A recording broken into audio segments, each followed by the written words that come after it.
Well then, hello, and welcome to my garden, where the promise of spring hangs in the air and there's that unmistakable feeling that it's time once again to get our hands dirty.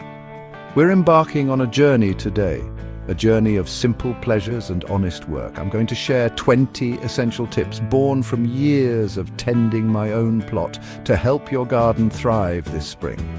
So grab your trowel, put on your boots, and let's step out into the fresh air and get started. Now, before we even think about sowing seeds or nurturing new life, we need to start with the basics. Take a good look around your garden. Does it resemble a battlefield after a long winter? Don't worry, mine often does. The first step is to clear away any debris. Fallen leaves, broken branches, the remnants of last year's growth, they all need to go. This tidying up doesn't just make the garden look more appealing, it also allows the soil to breathe and prevents diseases from overwintering. Think of it as giving your garden a fresh start. It's amazing how satisfying this simple act can be.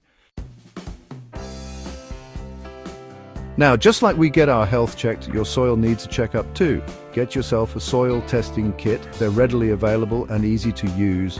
This will tell you the pH level of your soil, whether it's acidic or alkaline, and its nutrient content.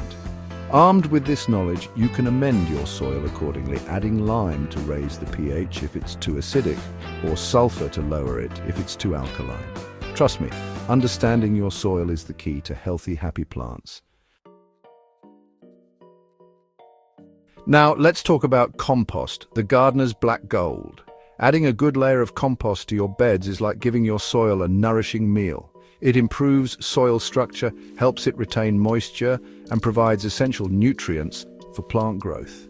You can buy compost, of course, but I always encourage making your own. It's incredibly satisfying to turn kitchen scraps and garden waste into this magical ingredient. Chapter 4. Right plant, right place. Choosing the right plants for your garden is crucial. Consider your climate, soil type, and the amount of sunlight your garden receives. Don't be afraid to experiment a bit, but remember, success in gardening often lies in working with nature, not against it. Talk to your local nursery, they're a font of knowledge. Chapter 5. A place for everything. Just like we wouldn't put a sofa in the middle of a doorway, we need to think about the layout of our garden. Plan where each plant will go, ensuring adequate spacing for them to grow and receive enough sunlight. This might involve sketching out a rough plan on paper, and don't be afraid to move things around until it feels right. A well-planned garden is a joy to behold. Chapter 6. An early start. To get a head start on the growing season, start some seeds indoors. Tomatoes, peppers, and other tender plants benefit from this early start. Use seed trays or small pots filled with seed starting mix and provide plenty of light and warmth. It's always a thrill to see those first green shoots emerge. Chapter 7. Once your seedlings are a few inches tall and the danger of frost has passed, it's time to transplant them into the garden. Be gentle when handling the seedlings to avoid damaging their delicate roots. Water them well after transplanting to help them settle into their new home. Title: Deep Drinks for Thirsty Plants. Watering is essential for plant growth, but it's important to water deeply and consistently. Rather than giving your plants a quick sprinkle every day, water them thoroughly a couple of times a week. This encourages roots to grow deeper into the soil, making them more resilient during dry spells. Chapter 9. Mulching is one of the best things you can do for your garden. Apply a layer of mulch, such as bark chips or straw, around your plants. This helps to retain moisture in the soil, suppresses weed growth, and regulates soil temperature. It's like tucking your plants in for a good night's sleep. Chapter 10. A little snip goes a long way. Pruning might seem a bit drastic, but trust me, it's essential for healthy plant growth. Remove any dead or damaged branches to encourage new growth. For flowering plants, regular deadheading, pinching off spent blooms, will promote continuous flowering throughout the season. Chapter 11. Feeding your garden naturally. Just like we need nutritious food, so do our plants. Use organic fertilizers such as compost or well-rotted manure to feed your garden. These natural fertilizers release nutrients slowly into the soil, promoting healthy growth without harming the environment. Chapter 12, Nature's Little Helpers. Encouraging beneficial insects such as ladybugs and lacewings to your garden will help control pests naturally. Companion planting. Growing certain plants together that deter pests is another effective strategy. For example, planting marigolds alongside tomatoes can help repel whiteflies. Chapter 13, The Circle of Life. Rotating crops each year is essential for preventing soil depletion and disease. Don't plant the same type of plant in the same spot year after year. This helps to break disease cycles and ensures that the soil remains fertile. Chapter 14, A Helping Hand for Tall Friends.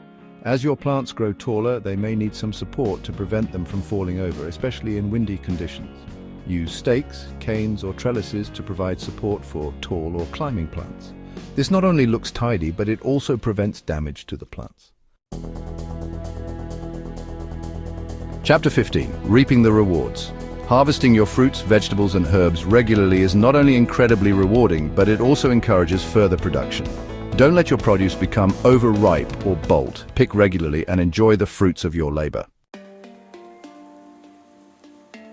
Chapter 16, The Art of Deadheading. Deadheading is a simple but effective way to keep your flowering plants blooming their hearts out. Regularly pinch off faded or dead flowers to redirect the plant's energy into producing more blooms. It's a bit of an effort, but the results are well worth it.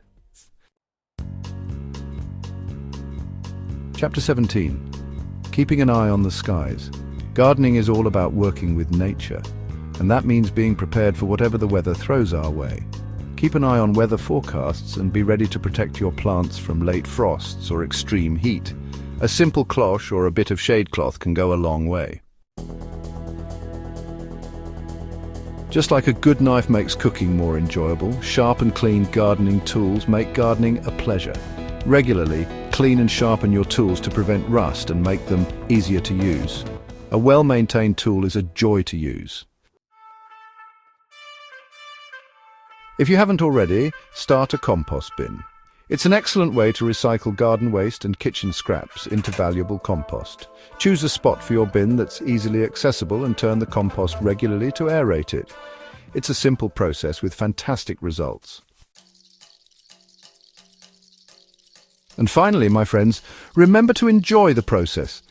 Gardening is not just about the end result, it's about the journey. Take time to relax in your garden. Listen to the bird song and appreciate the beauty around you. Gardening is good for the soul. And there we have it, 20 tips to set you on the path to a truly thriving spring garden. I do hope you found them helpful. Remember, gardening is a journey of learning and experimentation. Don't be afraid to get your hands dirty, try new things, and most importantly, enjoy the process. Now, if you'll excuse me, I have a date with my roses. Until next time, happy gardening. Please subscribe to our channel and leave a comment about your own gardening experiences. We appreciate you for watching.